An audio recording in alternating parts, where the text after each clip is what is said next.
Kisah dan hikmah hikayat itikna Nabi Musa alaihissalam. Itik Nabi Musa alaihissalam ieu panjangna 10 hasta. Dina tungtungna aya cagak 2. Ari ti peuting mah eta teh 2 cagakna sok hibar.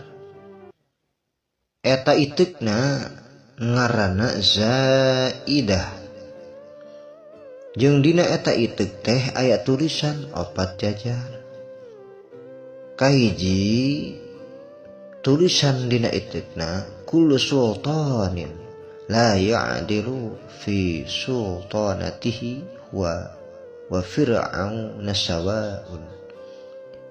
Hartosna sakur-sakur anu boga tugas kapemimpinan anu teu adil dina cara mimpinna manehna jeung Fir'aun